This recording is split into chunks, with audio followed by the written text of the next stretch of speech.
evening. So, na-busy ako. At palagi tayong busy. Palagi tayong busy. Busy talaga. May ibig sabihin ng busy. Video call. Tapos may karugtong na, yun na yun. So, ano ba ibig sabihin yun? Isipon ako Ngayon, sa mga nag-abang ng mga daily challenges ko. Yung mga live ko, nakita yung mga live ko, ha? Makinig ka. Nakita mo yung mga live ko, ha? Inabot ng isang oras. Makinig ka nga. Inabot ng isang oras. Yung live ko. Inuulit-ulit ko.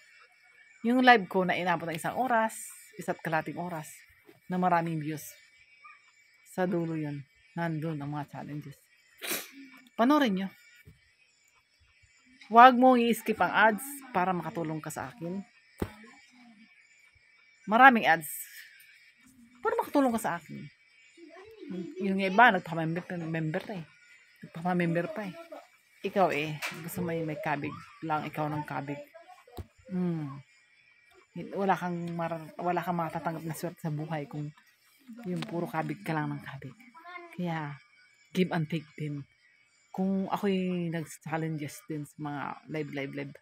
Abay, don't skip my ads kung nanonood ka. Para naman may use. May use ka sa buhay ko. Ayun. May sinasabi ko nga manood ka na aking mga live. Sa dulo, nandun yung mga challenges na matagal nyo nang na-miss. Kasi sa ibang mga wala na. Konti na lang kasi talagang kumbaga sa dulo lang meron.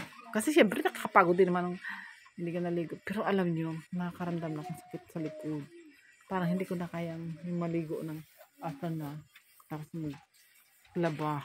Kasakit sa likod. Buti na lang yung paglalaba ko yung blanket ko is tingnan niya ang pagkalinis-linis ng gawa.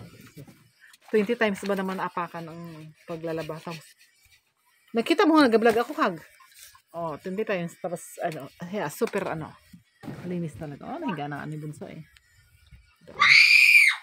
isipin nyo 1 year na walang laba-laba. Pero nakita nyo, panoorin yung live ko.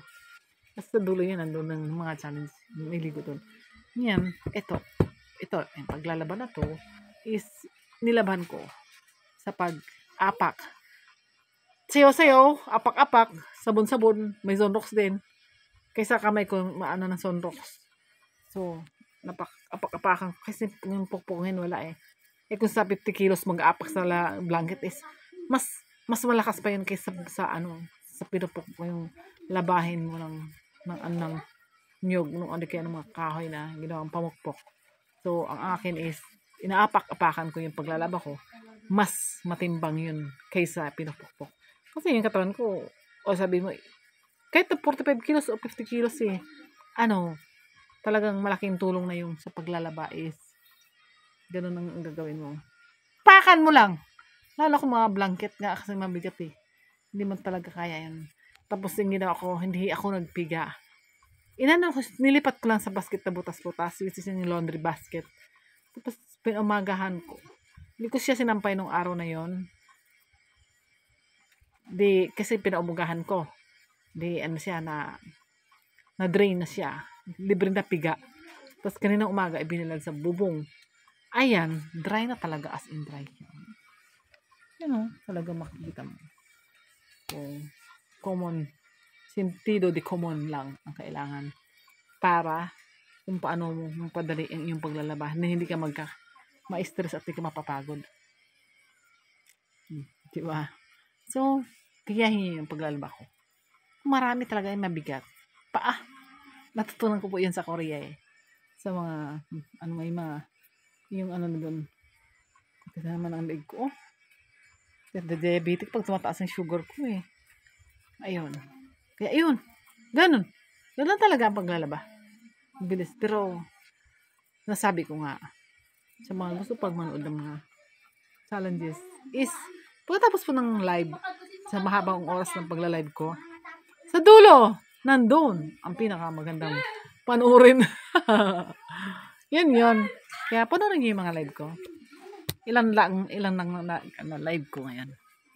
Ilan na ba yung live ko ngayon? Kaya po hindi ako nag-upload ng mga na tuwing wala akong pinapalabas sa premiere ngayon kasi wala akong ganong video at nag-focus ako sa pagla-live ng akala ko kasi itataas ang oras ko yung watch hour wala wala pa rin hindi pa rin ako makahabol kaya ang ginagawa ko pero parang mas mataas pa talaga mataas yung mataas yung watch video kaysa watch live yun mas mataas mas marami pero bakit ganun ang daming views pero konti hindi sila nagtatagal kung oras na ng ligo saka lang sila nagtatagal saglit lang yung ligo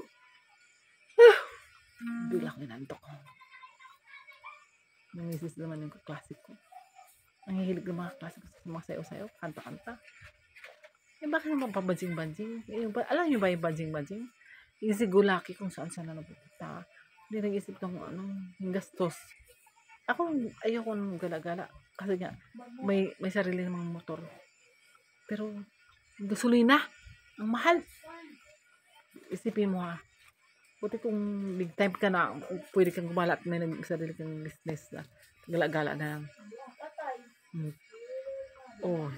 shout out yun kay Sis Beth minsan malay mo dalaw ako sa Davao tatry ko makadalaw at kay Sir Jiran try kong pumunta dyan sa inyo sa Rojas nga ba? Ay Negros pala basta pag kaya kong biyahe kaso wala biyahe kaya kung wala akong kasama si Bunso si Marin nag-aaral kaya wala akong makakasama sa mga biyahe ay namimiss si Sis Beth ng taga Davao kaya yun so that's all kasi kapag sikahan ako doon kay sis paano kaya antok ako ano ba to? Why?